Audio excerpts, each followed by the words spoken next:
할렐루야. 오늘 본문 말씀을 가지고 살아남기라는 제목으로 말씀을 전합니다. 오늘 본문 말씀을 통해 마지막 때에 우리가 어떻게 하면 살아남을 수 있을까를 생각해 보려고 합니다. 본문을 보면 성전 건물의 무너짐을 말하고 있습니다. 그것도 돌 위에 돌 하나도 남지 않고 다 무너지리라고 말씀합니다. 완전히 무너진다는 겁니다.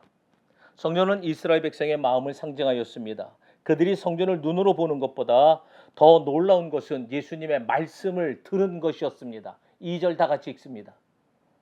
예수님께서는 이토록 놀랍고 큰 성전을 보고 모든 것이 무너지리라고 제자들에게 말씀하셨습니다.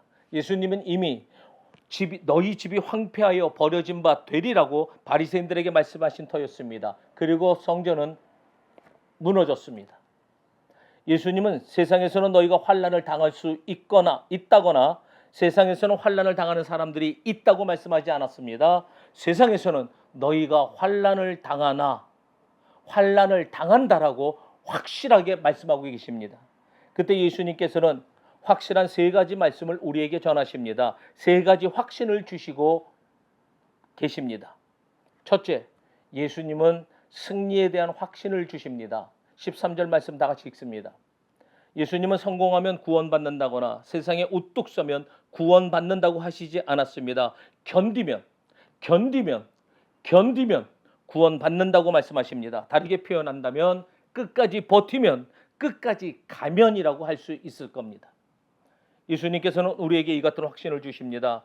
예수님을 꼭 붙잡으면 그분은 우리를 본향으로 반드시 데려가실 겁니다. 두 번째, 예수님은 성취에 대해 말씀하십니다. 14절 다 같이 읽습니다. 구원의 기쁜 소식이 온 세상에 전파된다는 겁니다. 예수님에 대한 구원 소식이 전파된다는 겁니다. 반드시 전파된다라는 겁니다. 우리는 구원의 확신을 가지고 예수님의 말씀을 믿고 끝까지 견디면 됩니다. 견디기 힘들다고 붙잡고 있는 손을 놓치지 마세요. 믿음을 놓지 마세요. 끝까지 견디면 반드시 이루어집니다. 할렐루야. 마지막으로 세 번째는 예수님은 우리에게 완성에 대한 확신을 주십니다. 14절의 말씀을 보니까 그제야 끝이 오리니 반드시 끝은 옵니다.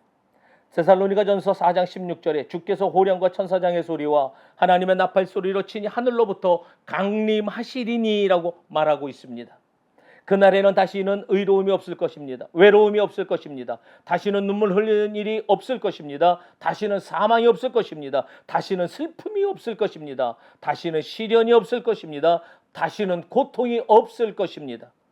사도 요한이 다른 제자들과 떨어져서 반모섬에 있을 때 그는 하나님이 다시는 없으리라고 말씀하시는 날이 오기를 꿈꾸었습니다.